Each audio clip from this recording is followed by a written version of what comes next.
Bismillahirrahmanirrahim. Assalamualaikum warahmatullahi wabarakatuh. Waalaikumsalam. Bertemu kembali dengan saya Eka Budianto di podcast PBSI Teman Seia Sekita. Asik. Dan hari ini kita kedatangan tamu dari Fakultas Ekonomi dan Bisnis Universitas Muria Kudus. Dosen yang masih sangat muda. Waduh. Idolanya mahasiswa pasti ini. Dia adalah ibu atau apa ya? Saya nggak mau panggil ibu sih, karena masih sangat-sangat muda. Jadi kita panggil Mbak aja ya, Mbak Oh iya, biar Naila lebih akrab. Rizky Salisa. Iya, Anak betul, ketiga berarti. Iya betul. Betul. Iya. Oke. Dua kakak, cewek atau cowok? Cowok dan cewek. Cowok dan cewek. Iya. Berarti kakak pertama cowok, kakak kedua cewek. Iya. Sama-sama jadi dosen juga? Yang kakak cowok enggak sih? Yang kakak cowok enggak, Iya, yang berkarir di profesi yang lain. profesi yang lain. Kalau yang kakak cewek Iya. jadi Sama. dosen. Di sini juga? Enggak, Oh, enggak. di Solo. Di Solo, Universitas Solo ya, di salah satu universitas di Iya, kota salah satu Solo. universitas negeri di Solo. Oh ya, UNS dong. Iya. Ya nggak apa-apa, kita sebutkan aja sih. Oh, gitu ya? Boleh ya? Oke, Boleh oke, aja, oke, boleh oke. aja. Keren. Berarti boleh dikatakan ini mengikuti jejak kakak kedua atau mengikuti jejak bapak? Enggak juga sih. Mungkin bisa jadi copycat ya kalau misalkan dari kakak gitu. Karena memang dari TK sampai dengan berkarir pun sekarang memang sama gitu tracknya. Oh. Dari TK pun sama semua Satu gitu. TK. Iya, satu yang TK, sama. satu SD, satu SMP, satu SMA, Satu- kuliah S1, S2. Sama. Sama. Jurusannya juga sama. Sama. Wow, luar Gitu. biasa. Keren. Gitu deh. Jadi Tapi mungkin enaknya copycat. punya saudara kayak gitu, diajak diskusi lebih gampang. Iya, betul. Nanti kalau susah tinggal nanya mbaknya. Tinggal Tapi nanya. tetap aja nanti adiknya tetap dimarahi. Iya, Belajar pasti. dulu. Ada proses. Iya, betul. Gitu. Cari buku, susah ketemu, langsung tanya Mbak. Iya, langsung tanya, tapi tetap aja disuruh baca dulu. Kamu Baca belum dulu. paham kayak gitu. Mantap. Tapi selisihnya jauh nggak sih sama kakak Enggak yang sih, kedua ini? 3 tahun. Oh ya, lumayan deket ya. Iya, lumayan Masih deket. terasa seperti sahabat sendiri. Tapi menurut Mbak Lumayan. Naila nih, saya pengen tahu, profesi dosen itu keren nggak sih? Secara Keren. pribadi? Keren. Memang cita-cita sejak kecil? Enggak. Bahkan ketika masuk S1 pun cita-citanya masih tetap pengen jadi dokter, bukan pengen jadi dosen gitu. Berarti dulu bercita-cita jadi dokter? Iya, sudah coba dari ujung barat sampai ujung timur pun nggak masuk. Mungkin memang bukan rezekinya ya. Iya. Jadi ketika masuk di semester 1 pun, ketika masuk ambil jurusan akuntansi, tetap aja memang kalau ditanya cita-citanya apa gitu. Pengen jadi dokter. Kalau itu memang bener nggak rasional gitu Iya. kan. Tapi ya memang itu awalnya gitu. Karena memang waktu masuk S1 dulu semester 1 ya pengennya ya memang nanti pengen keluar gitu. Ya udahlah ngisi waktu aja gitu. Iya. Maksudnya sekolah dulu gitu. Daripada setelah kosong itu, gitu ya. Iya, daripada itu. Tapi selama makin lama ya udahlah nyaman di akuntansi. Akhirnya dapat teman baru. Iya, nah betul. itu dapat teman baru. Dapat wawasan baru. Iya, mungkin karena banyak temennya gitu ya. Dia mungkin dan lagi juga banyak temen yang pengalamannya hampir sama Iya, betul, gitu. betul. Akhirnya ya kita ya udah sama-sama tertolak gitu ya, nggak jadi dokter akhirnya ya sudah. Punya semangat yang sama. itu juga terjadi sama saya loh, Mbak. Oh, Jadi iya? saya tuh sebenarnya pada saat kuliah bukan pilihan pertama saya. Pilihan Dan saya pertama- sempat frustrasi betul. Pilihan pertama saya waktu itu saya pengen masuk jurusan bahasa Inggris, Iya, dan ternyata saya diterima di pilihan kedua. bahasa Dan Indonesia. Bahasa Indonesia. Dan pada saat saya memilih pilihan kedua itu sebenarnya juga nggak sengaja. Ngeklik bahasa Indonesia itu juga nggak sengaja. Oh, ini ada Buat pilihan ngisi kedua. aja gitu apa? Teman saya waktu ngisi itu ya harus diisi gitu. Ya saya nggak pengen ngisi yang pilihan kedua gitu. Rugi, kita udah bayar, isi aja. Terus isi apa? Ya terserah lah gitu. Nah saya scroll gitu, yang penting bahasa gitu kan. Saya klik bahasa Indonesia dan keterimanya di bahasa Indonesia. Wah, cocok. 1 tahun berarti. pertama yang berat sekali sih. Iya, memang Pengen benar-benar. pindah pokoknya. Dan bahkan pada saat masuk ke tahun kedua itu, saya daftar lagi sebenarnya. Oh, Ikut sempat seleksi tadi daftar. nasional lagi. Tapi karena ya seperti tadi yang Mbak Naila sampaikan, kita ketemu teman baru, kita punya pandangan baru lagi. Dan zona nyaman teman itu ternyata yang bisa menarik kita untuk tetap di situ. Iya, benar-benar. Memang karena lingkungannya yang membuat kita bertahan gitu Iya, ya. Jadi ya mau nggak mau karena sudah senang dengan lingkungan ya sudah kayak gitu. Jadi betul. ibaratnya tuh ya udahlah nggak apa-apa, memang bukan rezekinya gitu ya. Iya. Di balik itu kan memang kita mikirnya kayak gitu. Iya, ya. betul, bukan rezeki. Tapi tetap akan ada hikmah sih, ada Iya. blessing in disguise-nya tetap muncul di akhir. Iya, betul. Sekarang masih punya keinginan untuk jadi dokter jelas. nggak? Enggak sama sekali. Cukup. Nah, yang jadi pertanyaan berikutnya berarti jadi dosen kan keren. Tadi kan Ya. katanya begitu ya kan, karena sudah menjadi profesi utama ini. Lebih keren mana jadi dosen dan dokter untuk saat ini? Gini, kan kita punya pandangan yang berbeda-beda ya. Jadi dokter dan dosen itu memang ranahnya juga Sudah berbeda-beda. berbeda. Kalau untuk sekarang, saya bersyukur sih sebenarnya jadi apa yang sekarang saya kerjakan gitu. Ini profesi saya jadi dosen gitu. Dibandingkan mungkin kalau misalkan dulu saya memutuskan untuk jadi dokter lagi, mungkin saya tidak akan beberapa kesempatan saya tidak akan menikmati gitu. Mungkin saya nggak tahu entah lulusnya bisa tepat waktu atau bla bla bla, saya bisa sampai sekarang ini nggak tahu nanti apakah memang dengan tahun yang sama dengan keadaan yang sama saya benar bisa jadi dokter apa enggak, misalkan dulu ya keputusannya dulu. Jadi kalau misalkan sekarang ditanya bersyukur nggak, ya sangat bersyukur gitu ya, sudah memang jalannya memang seperti itu. Saya nggak pernah menyesal sama sekali gitu, nggak pernah jadi dokter gitu. Ya meskipun pada saat proses tetap ada sempat rasa sedih, rasa kecewa itu pasti. Iya, dan mungkin dulu waktu kenapa kok sebenarnya akuntansi itu bener-bener nggak ada di kepala gitu. Ya sama bener. Nggak ada, kita kayak waktu mau klik ya akuntansi, masih telepon dulu bapak, Pak ini manajemen apa akuntansi ya gitu. Ya udahlah ikut Mbak aja kayak gitu. Mbak kan memang akuntansi kan, ya udah akuntansi aja. Padahal waktu itu karena kuliahnya memang S1-nya di swasta ya kan, terkenal mahal juga. Jadi ya udahlah akuntansi ikut aja gitu. Ya udah akhirnya akuntansi.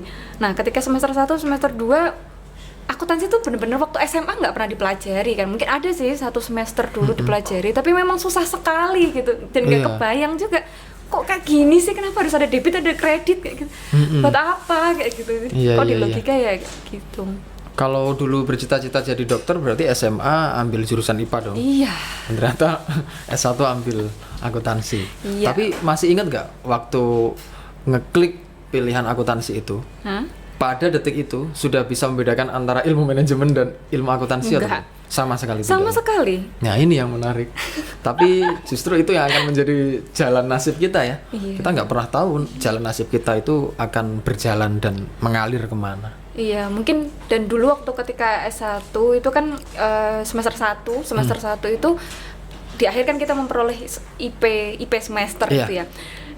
Agak kaget juga sih sebenarnya. Awalnya memang kalau misalkan kita nggak sepenuh hati kan mungkin nanti dampaknya juga IP-nya ya apa adanya gitu kan. Tapi ternyata waktu itu ini bukan sombong juga sih, melebihi ekspektasi. Iya, kok bisa sih dapat segini padahal juga biasa-biasa aja gitu. Kalau dibandingkan dengan orang-orang lain mungkin orang lain bakal lebih pinter gitu, lebih paham. Karena lebih siap mungkin ya, karena memang pilihan pertamanya barangkali gitu. Sudah passionnya. Ya udah passionnya, berarti kan sudah ada niat gitu loh untuk masuk ke akuntansi. Jadi waktu semester 1 kok IPK-nya sekian gitu, kok bagus ya kayak gitu. Nah itu salah satu daya tarik selain kayak misalkan lingkungan itu juga daya tarik gitu. Kemudian ada tawaran beasiswa waktu itu, beasiswa PPA. Mungkin kalau di sini ada program prestasi akademik atau apa ya? Program peningkatan akademik. Ya mungkin itu dari Dikti waktu itu. Iya, dari Dikti. Nah itu, nah iseng katanya udahlah dikasih tahu kan ini ada program penawaran gitu. Udah masukin aja nggak apa-apa uang IPK-mu karena itu kan standarnya 3,5 dari di atas itu. Ya udah. Minimal cum laude. Ya iseng aja, iseng itu niatnya iseng aja lah, nggak apa-apa masukin aja gitu. Nah ternyata waktu itu ada pengumuman kan. Kok masuk gitu. Nah, itu salah satu makin semangat. Makin semangat. Iya, betul. Oh, ternyata saya bisa ya. Jadi mikirnya kayak gitu. Jadi ternyata saya bisa apalagi dapat beasiswa kan ada nilai plusnya juga. Dan selain itu juga semakin lama juga mikir bahwa kalau misalkan 1 tahun di sini eman gitu, apa sih sayang gitu, mau keluar lagi, mau ulang lagi. Memulai dari awal lagi, betul. Jadi mau memulai lagi nanti semester 1 lagi masih dengan mata kuliah yang berbeda ya, proses lagi kenalan dengan lingkungan baru lagi. Iya, menyesuaikan lagi. Ya belum tentu kita juga memang nyaman. Meskipun itu pilihan pertama kita waktu itu. Iya, memang. Tapi kalau saya boleh menyimpulkan, Mbak Naila ini kan dapat beasiswa PPA. Nah, pasti benar-benar ini kuliahnya keren, rekornya. Masih ingat gak sih? Saya pengen tahu nih, ini rasa penasaran saya. Beasiswa PPA itu memang dialokasikan untuk kuliah atau untuk yang lain? Jujur aja nih. Karena saya mau buka-bukaan juga nih. Waduh. Saya dulu dapat beasiswa PPA juga. Oh iya? Iya, dapat beasiswa PPA. Itu kan memang kita mengajukan, baru boleh mengajukan kalau kita sudah punya IPK IP ya. Iya. IP semester. Dan minimal cum laude, kemudian punya beberapa sertifikat pendukung lah begitu. Iya. Saya jujur, hasil beasiswa PPA itu saya buat beli BlackBerry waktu itu karena masih tahun musim berapa BlackBerry. Tahun 2011 saya baru bisa dapat karena saya angkatan 2010. Kan baru tahun berikutnya kalau nggak salah baru kita bisa mulai dapat kan semester 3. Semester 1 2 berarti 3 Ya, nanti. semester 3. Iya. Waktu 2011 itu kan baru rame-ramenya BlackBerry. Iya. Saya mikir kalau minta ke orang tua agak berat nih, gitu kan. Saya harus dapat beasiswa nih. Nah, motivasi saya daftar beasiswa, mohon maaf ini kalau nanti ditonton. Aduh, mau. Ya, tapi ini juga Jujur ya? Jujur saja saya juga untuk semangat kuliah saja. Beasiswa PPA itu saya gunakan buat beli BlackBerry. Waduh, ini terbongkar rahasianya. Terbongkar rahasianya. Aduh, kan. Tapi sah. Menurut saya itu sah karena itu untuk peningkatan Menunjang. prestasi ya. Oh, oke. Saya tidak menggunakan beasiswa yang mohon maaf dengan label mahasiswa kurang mampu begitu. Kalau mahasiswa kurang mampu itu harus dialokasikan sesuai dengan kapasitasnya. Karena waktu itu kan memang ada 2 beasiswa karena ya PPA dan BBM kalau nggak salah. Dan memang ada 2. saya rasa teman-teman saya juga yang saya pikir itu kategorinya mampu gitu ya, secara finansial keluarganya gitu ya. Ya memang ada gitu yang mengajukan gitu. Ya, bahkan yang mengajukan BBM loh. Iya, ada juga yang begitu. Iya memang BBM gitu padahal loh dia ini gimana sih padahal kan itu harusnya dia ke untuk PPA. yang lain. Nggak tahu ya mungkin terus dan saya kagetnya juga kok lolos ya. Makanya kaget sekali. Nah, pertanyaannya apa ya? Iya tadi pertanyaannya. Beasiswanya dialokasikan ke apa? Oh, oke. Uangnya sebenarnya sejujurnya saya lupa sih. Mungkin lupa ya? Buat hangout nih kayaknya. Iya. Sebenarnya Karena untuk pasti kan hangout sih. tetap dapat subsidi dari orang tua lah. Iya. Biasanya teman-teman mungkin itu juga tidak terjadi sama saya aja sih. Teman-teman yang dapat beasiswa PPA rata-rata juga masih mendapatkan subsidi dari orang tuanya. Karena memang itu beasiswa itu dialokasikan untuk teman-teman yang bagus secara IPK, aktif secara organisasi untuk meningkatkan semangatnya sebenarnya. Jadi sah-sah saja kita alokasikan kemana aja. Tapi lebih baik kalau dapat beasiswa itu buat beli buku, jangan buat beli BBM. Karena kalau kita buat beli BlackBerry waktu itu kita sering ngechat, akhirnya chat-chatan, main teks apa ya waktu itu ada teks semacam auto text itu ya kalau di BlackBerry itu dulu ya. Anak sekarang mana tahu BlackBerry Messenger. Beda zaman, beda generasi ya. Beda iya generasi. benar-benar sih. Memang karena waktu itu nggak bisa bayarin SPP ya. SPP-nya. Iya masuk aja nih. Ya, ini minum sambil cerita aja. Oh iya, SPP-nya memang karena mahal sekali ya. Jadi kalau misalkan dulu berapa sih nominalnya? Agak lupa sih berapa. Tapi kalau misalkan untuk membayarkan SPP juga nggak bakal cukup kan? Nggak cukup gitu.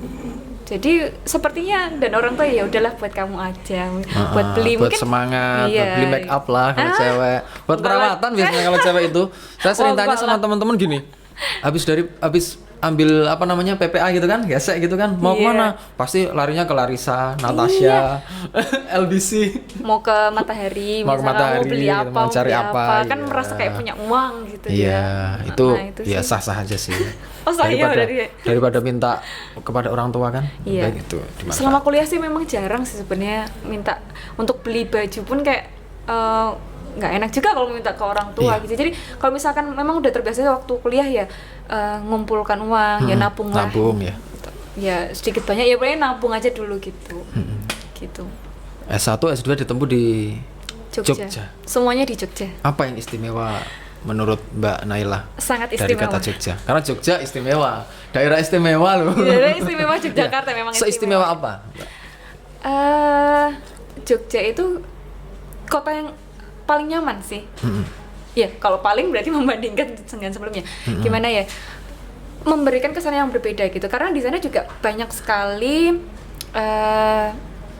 pendatang kan. Memang kan banyak mahasiswa, banyak memang ya kan kota pelajar gitu. Kemudian juga selain itu Jogja juga terkenal dengan budayanya gitu kan. Banyak sekali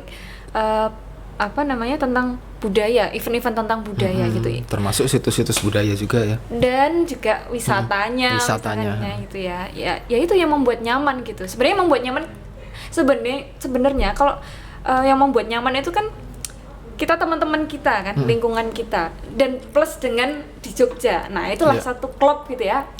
Lingkungan dan suasana di Jogja. Jadi itu klik kayak istimewa. gitu ya, istimewa. Gitu. Jadi S1 S2 tinggal di Jogja tuh berarti kurang lebih 6 tahun. 6 tahun ya? Iya, standar memang 6 tahun kan? Iya. Dan itu adalah waktu yang sangat cukup untuk mengenal Jogja. Iya. Sampai lupa kalau mau pulang ke sini, lupa jalan. Oh, kalau mau ke sini lewatnya mana? Lebih kenal Jogja daripada Kudus kan? Bener. Sampai balik lagi ke sini tuh, lah mau ke sini aja harus muter gitu ya misalkan. Iya. Kan lebih dekat lewat sini ya. Jadi kayak udah lupa. Jadi orang Jogja bukan jadi orang Kudus. Dan yang perlu berterima kasih kepada Jogja itu karena Jogja membuat Mbak Naila benar-benar cinta ke akuntansi. Oh iya benar juga. Yang semula enggak kan? Iya. Karena ketika di Kudus kan cintanya ada di kedokteran. Iya. Tiba-tiba Jogja jadi mungkin merubah merubah semuanya. mindset untuk lebih realistis mungkin seperti itu. Iya, tapi mulai sadar bahwa akuntansi ini menjadi bagian hidup sejak kapan? Sejak semester 1 mungkin ketika lihat IP, nggak tahu itu mungkin sebagai gitu motivasi intrinsik ya, internal. Jadi IP, kemudian beasiswa PPA gitu ya. Itu juga. Kemudian yang paling membuat nyaman adalah teman-temannya. Nah, teman-temannya. Lingkungan di sekitarnya, dan karena waktu itu juga masih ada Mbak kan, yang satu kosan, yang ngurusi juga. Jadi ya udah nyaman-nyaman aja gitu. Ya waktu itu kan mikirnya kalau kuliah di Jogja enak ya, ada wisatanya banyak, kita habis kuliah bisa wisata atau bisa main-main kemana gitu. Pas liburan ya kan.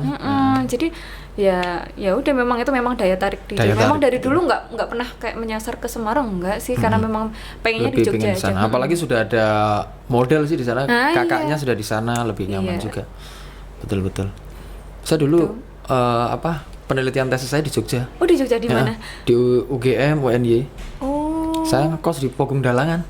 Oh, Pogung ya, itu daerah kota Pogung itu, Dalangan. daerah rame Pogung. Sama teman-teman yang kenal di situ. Hampir 2 bulan kan sampai 3 bulan. lebih dekat soalnya Pogung itu kan dekat dengan UGM ya. UNY juga kan nggak jauh-jauh juga. Iya. Kan gang-gang belakangnya. Iya. Ya, memang istimewa sekali di sana. Iya. Oke, kembali lagi Mbak. Tadi kan di awal Mbak Naila sempat nggak bisa membedakan antara manajemen dan akuntansi. Saya sebagai masyarakat awam juga kadang begitu. Kalau ditanya di Fakultas Ekonomi dan Bisnis ada prodi manajemen dan akuntansi, itu perbedaannya apa? Boleh dong dijelaskan perbedaan yang paling mendasar antara kedua ilmu itu? Iya, sebenarnya kalau paling mendasarnya kita lihat kalau akuntansi itu kan biasanya terkenal dengan hitungan gitu, keuangan gitu ya. Nah, memang karena memang di akuntansi kurikulumnya sendiri itu memang ditawarkan memang terkait dengan laporan keuangan, di mana laporan keuangan itu kan memang ada proses. Laporan keuangan itu kan sebagai outputnya saja gitu. Jadi sebelumnya ada input sampai dengan proses sampai nanti laporan keuangan itu kan berarti kan semua itu berkaitan dengan angka gitu ya. Berkaitan dengan pembukuan, kemudian ada jurnal, ada penyesuaian dan sebagainya sampai nanti outputnya itu. Nah, kemudian kalau misalkan ditanyakan bedanya apa toh yang mendasar dengan manajemen? Kalau manajemen ini lebih ke pengelolaan. Oh iya, manajerial. Ya. Jadi kalau misalkan ini diterapkan di perusahaan. Gitu ya. Seorang akuntan itu nanti outputnya adalah membuat laporan atau menyusun laporan keuangan. Di mana laporan keuangan ini siapa yang make? Yang make ini adalah atau yang baca laporan keuangan ini adalah manajer. Nah, tujuannya buat apa kok membaca laporan keuangan? Ya, manajer itu kan sebagai pengambil keputusan ya. Nah, dari laporan keuangan itu nanti dibuatlah keputusan-keputusan A, B, C gitu. Jadi bisa diibaratkan bahwa memang kalau akuntansi ya berkaitan dengan angka itu kan, data, bukti dan sebagainya. Kemudian kalau manajemen berarti berkaitan dengan pengelolaan. Manajemen ini kan sangat manajemen ini kan luas gitu ya. Ya bisa keuangan, bisa pemasaran, strategi dan sebagainya, banyak sekali gitu. Dimensinya ada pada data tadi ya, data dan SDM-nya sebenarnya. Dan mungkin selain itu kalau akuntansi sendiri itu juga ada namanya profesi ini nyambung ya ke profesi. Namanya auditor. Ya. Penilai dong. Iya, pemeriksa laporan keuangan. Kalau misalkan akuntan itu kan bekerja di perusahaan, jadi dia tidak independen kan, artinya dia memang bekerjanya tujuannya untuk perusahaan. Gitu.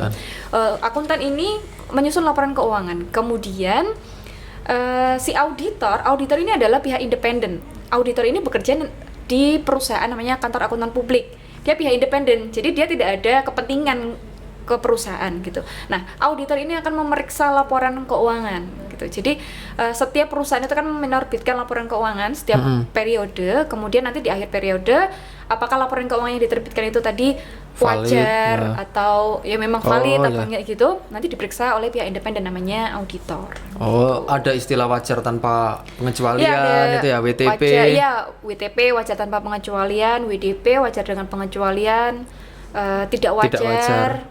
Terus wajar dengan pengecualian, wajar dengan pengecualian dengan bahasa penjelas. Oh, ada 4 opini namanya. Ada 4 opini. Berarti ilmu ini lebih banyak berhubungan dengan Kementerian Keuangan, OJK. Ya, tapi dalam ranah tentang keuangan ya, bisa perpajakan, bisa investasi juga bisa. Kemudian penyusunan laporan keuangan khususnya itu. Kalau misalkan secara garis besarnya kan ilmu ekonomi ya. Kalau ilmu ekonomi mungkin kalau di akuntansi tidak mempelajari secara detail ya. Karena memang di manajemen dan akuntansi itu kan lebih ke bisnisnya. Sedangkan kalau ekonominya itu kan memang ilmu ekonominya. Jadi yang belajar apa namanya yang GDP, kemudian inflasi, menghitungnya gimana. Nah, itu ilmu ekonomi, ranahnya ilmu ekonomi. Gitu. Nah, ngomong-ngomong investasi, nah, ini Kementerian Keuangan baru saja merilis ORI atau obligasi retail Indonesia atau obligasi negara retail ya kalau di Indonesia kan begitu. Yang ke-18. Iya, betul. Boleh diceritakan, Mbak, atau disosialisasikan. Ini sudah sampai ke-18. Apa yang menjadi spesial di ORI yang ke-18 ini? Iya, sebenarnya kalau boleh cerita ya, selama tahun 2020 ini pemerintah itu sudah banyak sekali mengeluarkan obligasi. Obligasi itu kan surat utang kan. Nah, surat utang ini diterbitkan oleh pemerintah untuk ditawarkan oleh ke publik. Jadi nanti saya misalkan sebagai masyarakat biasa, kalau saya ingin berinvestasi di obligasi, maka dengan kata lain kan saya membantu keuangan pemerintah kan dengan cara saya membeli surat utangnya gitu. Nah, jujur aja kalau di tahun 2020 ini mungkin pemerintah itu sangat banyak sekali ya. Mungkin setiap 3 bulan sekali itu mengeluarkan surat utang. Baik surat utang itu syariah maupun surat utang itu yang konvensional. Kalau kita berbicara tentang ORI, obligasi retail, itu berarti surat utang yang konvensional. Iya, jadi tidak berlandaskan asas-asas syariah. Kalau nanti syariah itu ada lagi obligasi syariah namanya SUKO. Itu yang membedakan antara yang konvensional dan syariah. Iya, namanya nanti beda. Dan kalau di syariah kan berarti kan harus ada fatwa asas-asas DSN MUI harus ada itu ya. Ada apa saja yang boleh dibiayai, kan tidak semua kan. Biasanya itu ada ada syaratnya gitu. Misalkan memang berlandaskan syariah, asasnya syariah gitu. Nah, kalau ORI 18 ini ya, ORI 18 ini berarti kan sudah ke-18. Saya lupa sih awalnya, entah itu ORI itu muncul tahun 2000 atau 98 ketika krisis yang pertama. Iya. ORI sudah 1. sangat lama sekali gitu. Sampai sekarang ORI 18. Kemarin sebelumnya bulan Juli itu sudah ditawarkan ORI 17. Bulan Juli tahun ini? Iya, Juli 2020 ini. Berarti rentangnya nggak terlalu panjang. Memang. Sebelum ORI 17 bulan Juli ya. Sekarang ORI 18 bulan Oktober kan. Tengahnya ini antara Juli sampai dengan Oktober ini ada SUKO tabungan. Saya lupa SUKO ST berapa gitu. Yang syariah. Gitu. Jadi selama 1 tahun ini khususnya 2020 ini sangat banyak sekali obligasi yang ditawarkan pemerintah. Apakah itu berbanding lurus dengan kebutuhan pemerintah menangani COVID-19 Bisa ini? jadi, karena memang di ORI itu selalu atau di SUKO tabungan ketika pemerintah itu menawarkan SUKO itu atau surat utang itu selalu diberikan highlightnya. Misalkan untuk mendanai ini secara garis besarnya untuk mendanai untuk COVID misalkan gitu. Ya memang nanti ada penjelasannya. Jadi setiap pemerintah itu mengeluarkan surat utang itu selalu diberikan penjelasan. Untuk didanai untuk apa? Untuk pembangunan kah? Untuk pengobatan tentang COVID ini atau bagaimana, mesti ada gitu. Pada dasarnya tujuannya untuk membantu pemerintah ya. Iya. Untuk ada kucuran dana bagi pemerintah. Iya, dan itu dananya memang dari masyarakat. Jadi masyarakat memberikan ke pemerintah, nanti pemerintah mengelola dana yang sudah terkumpulkan itu ya digunakan lagi untuk masyarakat. Jadi Iya. mungkin secara tidak langsung kita bisa membantu. Pemerintah kan Iya. melalui investasi di Di obligasi. obligasi. Iya. Saya sempat buka-buka di Iya. lamannya Kemenq ya. Gimana, Mas? Dan kelipatannya itu per 1 juta. Iya. Kemudian kita bisa pertama registrasi dulu kan. Iya. Kalau sudah di approve gitu kita bisa semacam transfer ya. Iya. Dan memilih salah satu mitra distribusinya. Iya, per bank. Gitu perlu dipelajari nggak sih? Apa mitra mana yang perlu kita pilih gitu? Kriteria-kriterianya Kriteria untuk milih itu. mitra Kalau kita sebagai masyarakat awam nih, Iya, karena saya kan nggak sebenarnya- mungkin tahu perhitungan-perhitungan dan lain sebagainya ya, karena bukan orang-orang dari akuntansi. Iya, sebenarnya pertama kali ya tujuan kita untuk misalkan untuk berinvestasi, Iya. khususnya ini surat utang ya obligasi, kita lihat dulu dong. Kadang daya tarik utamanya adalah returnnya berapa toh yang ditawarkan gitu kan. Nah, untuk ORID 18 ini return yang ditawarkan itu 5,4 atau 5,7%. 5, Dan itu menurun. Jadi bukan menurun, maksud saya dibanding dengan bunganya, sebelumnya. Iya, bunganya itu setiap tahun tuh menurun gitu. tidak stabil, tidak. Karena kenapa kok menurun? Karena mengikuti bunga acuan dasarnya, yaitu dari Bank Indonesia. Karena Bank Indonesia ini kan menentukan kan, Iya. ada namanya BI Repo Rate itu. Nah itu kan yang 7 days Repo Rate itu. Nah itu dikeluarkan kan. Nah tingkat bunganya itu menyesuaikan dari BI gitu. Pasti menurun atau ada kemungkinan naik juga sih? Enggak, memang Pasti. fluktuatif. Fluktuatif ya. Ha-ha. Berarti kan bisa barangkali dalam Bisa. satu waktu bisa naik. Bisa, tetapi pengalaman ya, sejak tahun 2018 saya pernah investasi di obligasi juga. Dulu bunga yang ditetapkan 8%. Nah, sekarang 2020 ini ternyata yang ditawarkan hanya 5,4% atau 5,7%. Berarti kan Turun. memang turun kan? Iya. Trennya memang turun. Dan saya lihat setiap ada penawaran surat utang yang diterbitkan pemerintah memang selalu Turun. bunganya selalu turun. Tapi untungnya adalah kalau kita investasi di obligasi, untungnya adalah bunganya tetap gitu. Tergantung ya ini obligasi retail atau obligasi tabungan apa gimana. Itu bunganya tetap. Bunganya. Jadi mau nanti BI misalkan nih obligasi itu kan ada jatuh temponya. Jadi jatuh temponya misalkan 3 tahun gitu ya. Nanti kalau kita belinya tahun 2020 misalkan jatuh temponya nanti di 2023. Iya. Uang yang sudah kita investasikan akan dikembalikan. Iya, gitu tetap. kan. Iya, tetap. Nah, tetapi selama kita memiliki obligasi itu kan kita harapannya dapat apa dong, kita ngasih pinjamin uang tapi kita nggak dapat apa ya nggak mau kan. Nah kita pengennya dapat namanya kupon atau bunga. Nah bunga itu dibayarkan setiap bulan. Nah bunga Selama ini 3 tahun itu. kita memiliki obligasi tadi. Oh. Nah bunga itu kita nanti langsung masukkan ke rekening, itu dibayarkan setiap bulannya. Ya itu tadi dengan tingkat bunga yang sudah ditentukan di awal. Nah bagusnya adalah ketika misalkan ORID 18 ini 5,4% gitu ya. Nanti ketika BI misalkan 3 bulan lagi ternyata BI mengumumkan bahwa tingkat bunga acuan sekarang turun menjadi 3%. Nah, kita kan sebagai tadi sudah dijanjikan bunganya 5% nih. Ya, Tapi kok sekarang 3% gimana dong? Masa keuntungan saya sedikit gitu kan. Tapi keuntungannya yang memiliki obligasi retail ini tingkat bunga kita tetap 5%. Jadi mau bunganya turun pun kita tetap mendapatkan 5%. 5%. Tapi nantinya misalkan itu naik, ya tetap aja kita dapatnya 5%. Gitu. Karena tarif bunganya flat. Jadi dari awal pun kita punya sampai nanti jatuh tempo kita tetap 5% itu tadi. Jadi nggak perlu khawatir meskipun fluktuatif tadi ya? Nggak perlu khawatir karena investasi di obligasi ini, khususnya obligasi pemerintah, ini merupakan investasi bebas resiko. Jadi jangan khawatir kalau nanti nggak dibayarkan, tetap nanti pasti akan dibayarkan oleh pemerintah. Tingkat keamanannya tinggi. Ini terkenalnya investasi bebas resiko. Investasi Jadi bebas resiko. misalkan orang-orang yang risk taker, risk averse seperti saya ini juga ya memang cocoknya juga investasi di obligasi. Jadi ini gitu sih. beda dengan trading begitu ya? Beda. Kalau misalkan trading itu kan berkaitan dengan saham ya. Saham perusahaan. Saham perusahaan. Itu Risikonya tinggi. Ya, terkenalnya high risk high return.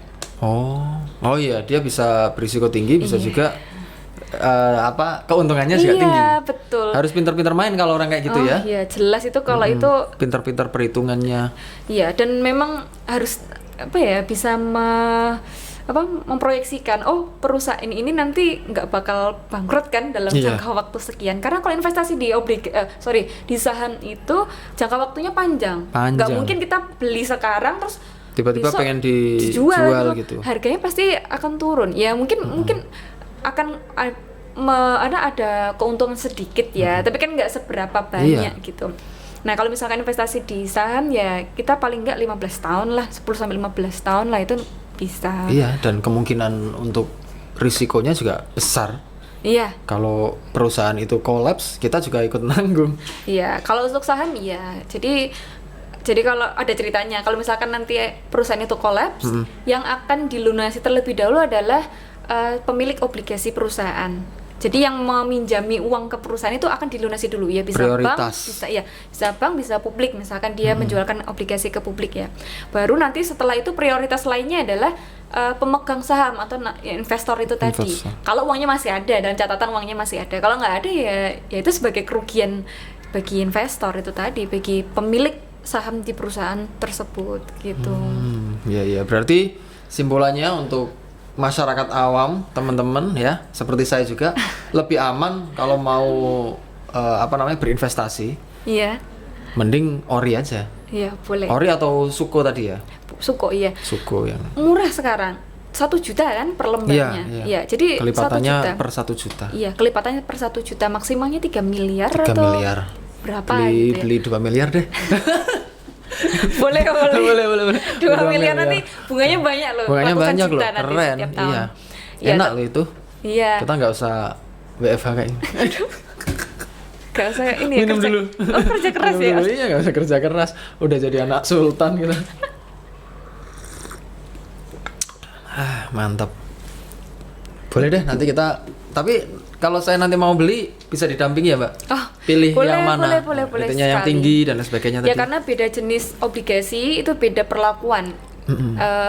Ini panjang banget ya, nanti kalau dijelasin bisa 2 SKS 3 SKS gitu. Boleh. Kalau obligasi itu ada namanya obligasi retail kan. Ini saya bicarain obligasi ya. Kalau obligasi retail misalkan tadi ya contohnya 3 tahun jatuh temponya. Jadi selama itu kalau obligasi retail misalkan bosen nih, atau misalkan lihat suku bunga di pasar ternyata naik 6%. Nah, boleh kita jual di pasar. Misalkan baru 1 tahun kita miliki kan, boleh kita jual gitu. Karena kita lihat bahwa di pasar itu suku bunganya naik gitu. Nah, kenapa kok dijual ya? Kan kita pengennya untung. Kita dulunya belinya berapa? Misalkan kita investasi 100 juta, kemudian dengan tingkat bunga sekian, kemudian ternyata setelah 1 tahun tingkat bunganya naik 6%, kan berarti untung ya kita. Nah, kita jual boleh, itu obligasi retail, dijual di pasar sekunder, di bursa gitu. Tapi kalau misalkan ada obligasi obligasi syariah itu namanya sukuk tabungan. Nah, sukuk tabungan ini biasanya jatuh temponya lebih pendek, 2 tahun gitu. Tetapi selama 2 tahun ini kita tidak boleh menjual. Oh, bedanya di situ. Iya, kita nggak boleh, karena itu nanti nggak bisa dijual gitu, tetap harus dimiliki selama 2 tahun gitu. Itu salah satu mungkin ada plus dan minusnya, gitu ya. Sebentar. Misalnya Mbak Naila kan beli ori tadi, kemudian di tahun-tahun berikutnya dijual ke saya gitu, bisa? Dijualnya tapi lewat bursa. Oh, tetap lewat bursa, tapi bisa ya begitu ya? Bisa. Namanya obligasi retail kan diperdagangkan kan, karena kita lihat ada potensi keuntungan, maka kita bisa menjual gitu. Tapi ya memang ya itu tadi, kalau investasi itu memang harus tahu sih tujuannya kita untuk apa gitu. Kalau misalkan kita pengen, contohnya nih, saya pengen besok kalau punya anak, anak saya kuliah di universitas apa, jurusan kedokteran misalkan gitu ya, karena nggak bisa jadi dokter gitu. Iya, jadi dilempar ke anaknya. Waduh. Terus habis itu, anak saya berapa tahun lagi nih? Masih lama kok, masih 20 tahun lagi misalkan gitu kan. Perhitungannya begitu. Ya misalkan gitu. Terus kemudian baru kita pilih investasi apa sih yang cocok gitu kan. Baru kita tentukan, instrumen apa yang cocok ya. Kalau 20 tahun lagi berarti itu jangka panjang kan. oh sahamnya cocok atau misalkan reksadana saham. Nah, itu cocok. Ya udah kita investasi dari sekarang dengan harapan selama 20 tahun ini kita nggak mungkin kan cuma beli sekali terus nanti berharap kita cuma beli satu lot itu 100 lembar ya. Satu lot terus nanti berharap saya dapat ratusan juta, nggak mungkin itu. Jadi kita harus berkesinambungan. Jadi tahun pertama kita beli, mungkin nanti kalau ada uang lagi, nanti baru kita beli. tingkatkan lagi. Iya, jadi ada kayak, proses. Iya, kayak nabung saham, namanya nabung saham itu Nabung tadi. saham. Nanti ketika 20 tahun sudah terkumpul banyak kan mestinya dan harganya pun per lembarnya mesti kan naik. Kemudian nanti kita jual dan kita sesuaikan untuk memang tujuannya untuk membiayai anak misalkan untuk masuk ke universitas biayanya kan gitu. tinggi gitu ya.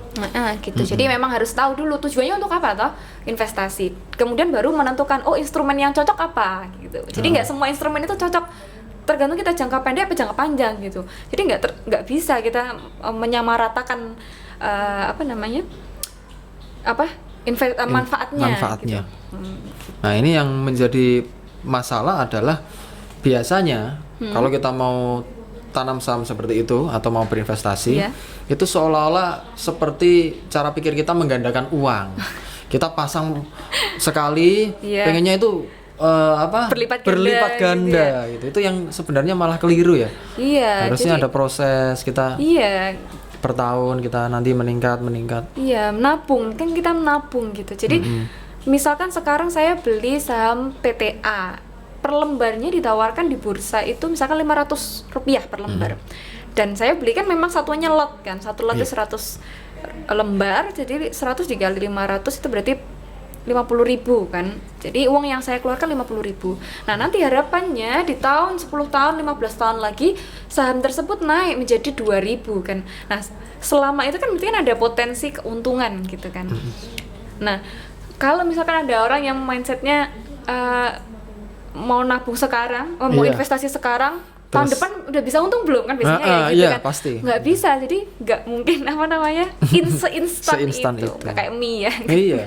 Jadi nggak mungkin seinstan itu gitu. Ya, karena dan lagi kita juga harus paham gitu bahwa instrumen saham ini adalah instrumen jangka panjang gitu. Nggak mungkin misalkan, tapi kalau misalkan ada trader ini kan dia beli sekarang, kalau dia harganya naik sedikit dia jual gitu. Ada pula yang kayak gitu. Tapi kan itu kan potensi kerugiannya malah lebih besar gitu dibandingkan dengan kalau misalkan beli sekarang untuk di hold sampai nanti berapa belas tahun lagi baru dijual lagi. Jadi nggak ada yang instan. Panen itu baru panen. Iya, baru panen. Gitu. Nah, kembali lagi ke ori yang sudah sampai ke 18 ini. Tren dari ori pertama sampai ke 18 ini di kacamata masyarakat itu seperti apa, Mbak? Kalau sekarang ya, kalau saya banyak baca berita semenjak adanya COVID ini kan banyak yang ditawarkan tadi ya. Nah, semenjak adanya COVID orang-orang tuh malah pada sadar untuk investasi. Khususnya adalah karena memang ditawarkan ini salah satu instrumen yang ori tadi, instrumen yang bebas resiko itu tadi, orang-orang banyak minat gitu.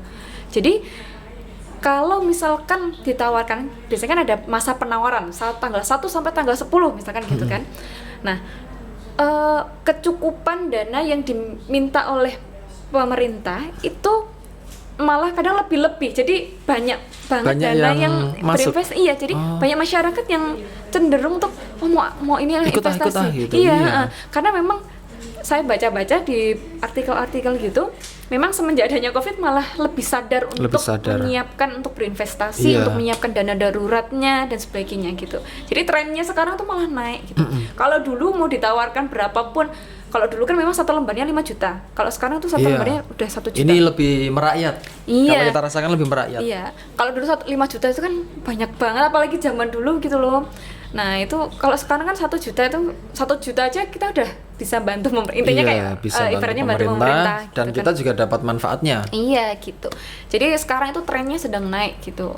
Dan nggak ada syarat-syarat misalnya harus begini begitu, persyaratan personalnya nggak ada kan? Kalau persyaratan nggak ada sih, yang penting memang warga negara Indonesia sesuai dengan kriteria yang ditentukan di ori. Kemudian paling enggak secara administratif aja. Misalkan kita mau investasi, caranya gimana ya? Kita akan ada namanya mitra distribusi itu tadi kan.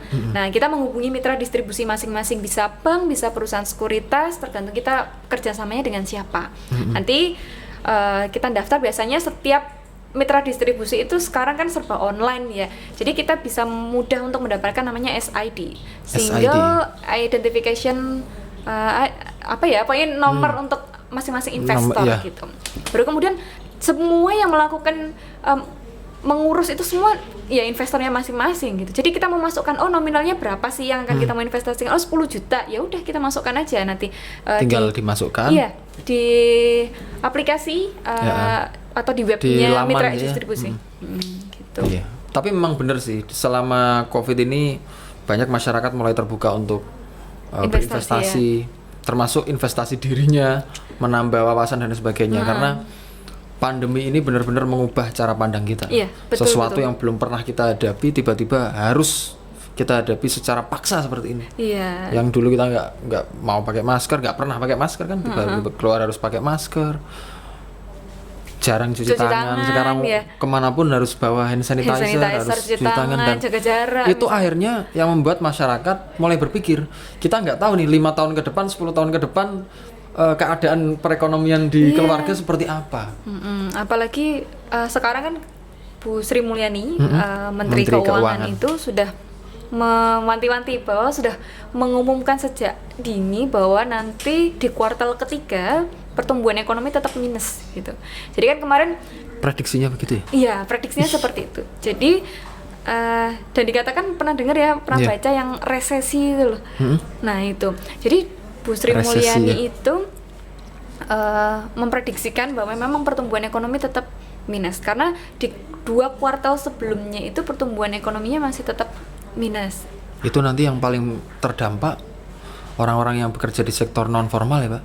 Iya, karena mungkin kan sekarang juga ya, kenapa kalau resesi ya? Berarti kan nanti dalam ujungnya daya beli kita semakin menurun kan? Nah, otomatis kalau daya beli semakin menurun kan produsen mau produksi apa lagi? Kan menyesuaikan kebutuhan pasar gitu. Jadi kalau daya belinya menurun ya berarti apa yang diproduksi juga menurun kan? Otomatis kalau dulu sampai punya karyawan atau buruh sampai 1000-an, ya sekarang kan berarti kan dirampingkan, artinya dikurangi gitu. Betul. Iya gitu. Jadi ya itu sangat berdampak ke semua aspek gitu. Terutama yang teman-teman yang di sektor non formal. Iya betul ya. UMKM. Iya UMKM. Saya UMKM loh, Mbak. Jadi takut saya begini. Tapi kan setidaknya ini masih jalan sih. Tapi benar, memang kemarin COVID itu sempat bikin sepi. Iya ya. Jadi penjualannya industri mebel di Jepara juga turun ya, Mas? Agak turun memang. Tapi signifikan atau? Kalau signifikan enggak, tapi terasa. Oh, tapi terasa. Memang terasa. Tapi malah kalau misalkan saya ngobrol nih ya sama UMKM, ketika COVID ini memang tidak ada UMKM yang penjualannya turun gitu. Jadi hampir rata-rata memang penjualannya kebanyakan turun. Tetapi tetap malah jalan. Saya takjubnya malah mereka itu mencari cara untuk keluar dari itu. Dari gitu. zona itu. Iya, benar. Jadi mereka tuh bisa berkreasi, berinovasi. Sendiri. Jadi mereka nggak terpuruk, sangat menikmati keterpurukannya enggak gitu. Jadi mereka benar-benar berinovasi. Jadi saya takjub, oh gitu ya. Iya, cara dia untuk survive. Iya, cara menarik. Dia. Yang dulu nggak tahu Shopee gitu kan, pasar-pasar online gitu, sekarang mulai bikin akun. Benar. Mulai pinter-pinter lah masyarakat kita sekarang. Tapi ngomong-ngomong UMKM, hari ini teman-teman yang bergerak di sektor non formal di UMKM itu tentu sedang merasa takut ya, terutama adanya pengesahan RUU Cipta Kerja, Omnibus Law, yang ternyata itu juga sangat-sangat tidak berpihak pada buruh perusahaan, buruh-buruh kecil gitu. Prediksi ekonomi ke depan seperti apa, Mbak? Iya, karena kan ini baru disahkan beberapa hari. 2 hari kemarin ya, toh? Iya, entahlah punya baru pokoknya gitu kan. Pekan ini. Iya. Pekan ini. Dan itu juga memicu keresahan ya. Iya, banyak dramanya juga. Iya, mungkin nggak tahu sih, mungkin ada banyak demonya dan sebagainya. Kalau itu kan dari ranah publik. Ini dari Iya, kacamata kalau misalkan ekonomi ya mungkin tetap akan berdampak sih secara tidak langsung, semua itu juga saling berdampak Saling gitu berdampak. ya. Memang kalau di ekonomi kalau misalkan kalau tentang UMKM yang tentang Tapi kita ngomong positifnya dulu coba. oh iya. Bisa nggak Maksudnya ya? gimana? Nah, iya, ini apa namanya? Sebenarnya RUU Cipta Kerja itu kan memang membuka peluang investasi sebesar-besarnya. Iya. Karena dengan catatan melonggarkan aturan bagi para investor. Iya. Salah satu yang saya sorot itu adalah dulu memang tenaga kerja asing yang bekerja di Indonesia diwajibkan untuk belajar bahasa Indonesia. Iya. Saya terlibat di situ di dalam program pengajaran bahasa Indonesia bagi tenaga kerja asing. Di Jepara itu ada banyak tenaga kerja asing yang memang wajib belajar bahasa Indonesia. Iya, Dia iya. harus punya sertifikat bahasa Indonesia. Gitu ya. Tapi di undang-undang terbaru ini yang direvisi ini mereka tidak diwajibkan. Dan itu memang harapan para TKA sebenarnya. TKA itu kan pengennya memang ya saya kerja Sesuai di sini, dengan iya. bahasanya mereka. Ngapain sih saya harus belajar bahasa Indonesia, ini merepotkan sekali ya. Barangkali itu yang akhirnya membuat undang-undang ini kemudian diubah. Iya. Dan banyak sektor yang lain gitu loh. Iya. Ini kan berarti dalam tanda kutip melonggarkan aturan-aturan yang mengikat para investor di aturan sebelumnya gitu. Berarti Iya. kan investasi akan terbuka sangat lebar. Iya. Jadi sejak diumumkan itu sebenarnya IHSG itu sedang naik gitu. Saya nggak tahu sih, mungkin ini bisa jadi imbasnya juga. Jadi sejak pengumuman itu Undang-Undang Cipta Kerja itu IHSG itu Langsung naik. Tapi Wow. mungkin nggak terlalu signifikan ya, naiknya cuma berapa, cuma IHSG hari ini tadi pagi saya cek cuma 5.000 berapa gitu. Tapi setidaknya itu poin plus gitu. Poin plus. Nah, saya nggak tahu ini dari sisi kaca investor ini ditangkap bahwa dia melihat bahwa ada peluang untuk investasi secara besar-besaran gitu kan, bahwa ruang geraknya ini malah semakin lebar gitu kan, sehingga investor ini melihat bahwa ada potensi keuntungan kalau misalkan dia berinvestasi pada sektor-sektor misalkan UMKM itu tadi ya. Nah, tapi juga tidak memungkinkan, itu kan sisi positifnya tadi ya. Iya, betul. Tidak memungkinkan nanti kalau misalkan ada investor ini kan tidak hanya domestik ya, tapi juga ada investor asing. Gitu. Nah, padahal program dari pemerintah itu menggalakkan, kenapa kita disuruh nabung saham? Karena kita menggalakkan untuk meningkatkan jumlah investor domestik. Selama ini itu prosentasenya tuh masih banyak investor asing gitu dibandingkan dengan domestik. Nah, maka kalau misalkan ada kelonggaran seperti ini akan mengundang. Nah, itu apakah nanti memang dari investor-investor asingnya ini semakin lebih tertarik untuk masuk ke Indonesia. Nah, akibatnya apa ya? Akibatnya ya nanti ya nggak tahu ya, dikuasai kan oleh asing, jadi aturan-aturannya diatur oleh dan itu lebih asing. Bebas lagi dengan adanya kelonggaran-kelonggaran itu. Iya, karena investor kalau dia punya persentase yang di atas 50% kepemilikan sahamnya, dia bisa mengendalikan sampai mengendalikan perusahaan gitu. Ya sangat berkuasa. Artinya seluruh kebijakan dari atas sampai bawah pun bisa dikendalikan oleh si investor yang pemegang saham terbesar ini tadi. Iya, kita tidak tahu ya memang motif dari undang-undang ini lebih condong ke investor asing atau investor domestik. Iya, bukan gitu. ranah kita, karena memang bukan ranah kita. Tapi itu jelas ini tetap memiliki dampak positif dan dampak negatif. Iya, terutama kan juga pro kontra. Ya, pro kontra. Terutama para pekerja perempuan juga banyak yang protes. Iya. Karena jatah cuti makin dikurangi. Iya. Saya pernah baca memang nggak ada atau memang dikurangi ya? Ya, malah justru dihilangkan kan, cuti haid, cuti hamil. Iya.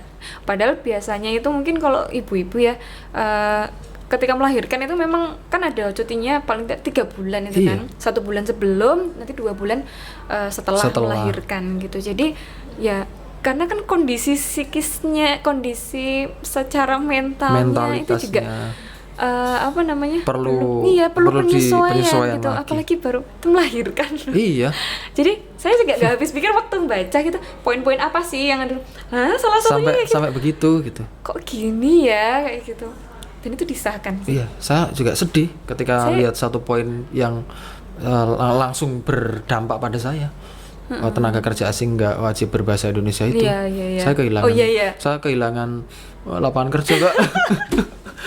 Saya nggak jadi nggak bisa buka kelas untuk orang-orang asing lagi nih kalau sekarang. Jadi pindah ke bahasa Inggris sebenarnya. Pindah ke bahasa Inggris lagi nih saya. Aduh, ya. Kalau enggak, setelah ini nggak mau pindah ke bahasa Inggris. Oh, enggak. Mau Tetap. beli ori aja. Oh, bagus. 2,5 miliar. Oh. Hebat, Asik hebat, banget, hebat. asik banget. Miliarder berarti. Oke, kita udah berapa menit sih ini sih? Kayaknya udah. Oh, sudah lama sekali. Nggak kerasa ya? Nggak kerasa kita sudah ngobrol panjang. Setelah ini saya mau daftar ori. Oh. Karena takut ini BIPA ditutup. BIPA ditutup. Langsung beralih ke Beralih ke ori aja lah. Bagus, Kita bagus. ikuti arus. Iya, Jadi kita- arusnya memang begini ya. Kita harus ikuti. nggak perlu banyak mengeluh, nggak perlu banyak protes. Nah, termasuk hari ini banyak sekali mahasiswa yang mulai bergerak untuk menolak omnibus law itu. Oh iya, heeh. Banyak RUU ada Cipta Kerja. demo ya? Apa gimana? Mungkin banyak diskusi Banyak, gitu ya. ya begitu, mulai ada gerakan-gerakan begitu. Kalau saya sih mengimbau ya ke mahasiswa, bersuara boleh, tapi harus tetap mendalami substansinya. Iya. Jangan sampai keliru. Ada apa ikut-ikutan Iya. protes, apa ikut-ikutan protes. Jangan sampai Salah ayo bergerak, langkah. langsung Iya, bergerak tapi- ke kanan misalkan kayak gitu betul. ya. Tapi akhirnya malah merugikan yang lain. Iya, misalnya, betul. Jadi memang harus dipikirkan baik-baik gitu ya. Jadi jangan sampai ikut-ikut temennya ke kanan ikutan ke kanan Iya, misalkan kayak temennya gitu. ke kiri ikutan ke kiri. Aduh, kanan kiri oke deh. Nah, yang terakhir, Pak, sebelum kita tutup, biasanya para tamu di podcast kita selalu memberikan semangat atau kata-kata motivasi kepada para pendengar kita. Oh iya. Boleh, terutama ini di bidang investasi, pentingnya investasi, boleh disampaikan. Ini secara general ya. Ya, general. Untuk mahasiswa maupun Pendengar dosen. yang lain. Oh, Oke, oke. boleh. Iya. Saya pikir bahwa investasi itu merupakan sangat penting untuk kehidupan kita selanjutnya gitu. Jadi mulailah investasi dari sekarang karena itu akan menentukan kehidupan kita selanjutnya. Oke. Gitu. Mungkin itu aja sih. Oke, terima kasih Mbak Naila. Oke, terima Kita kasih. undang lagi kapan-kapan. Ya, senang sekali bisa diundang di sini. Kalau ori saya sudah berhasil. Oh iya, saya siap dihubungi loh nanti. Iya, siap. Gimana tracknya? Oh ya prosesnya gitu. Siap. Terima kasih, semoga sukses selalu. Amin. Sukses selalu untuk Pak Agung. Cita-citanya terus terwujud. Ya nggak jadi dokter lagi ya? Nggak jadi dokter lagi. Jadi Ini dosen. sebenarnya sudah terwujud, sudah jadi dosen. Tapi pasti ada cita-cita yang perlu diraih lagi dong. Iya, jelas. Dosen itu bukan pencapaian sebenarnya Iya, kan. betul. Pasti ada pencapaian yang lain. Betul. Tapi tidak bisa kita buka sekarang. Oh, iya. Kita buka kapan-kapan. Oh ya, oke. Oke, kita tutup. Assalamualaikum warahmatullahi wabarakatuh. Teman seia sekitar. Mantap, minum dulu, Pak.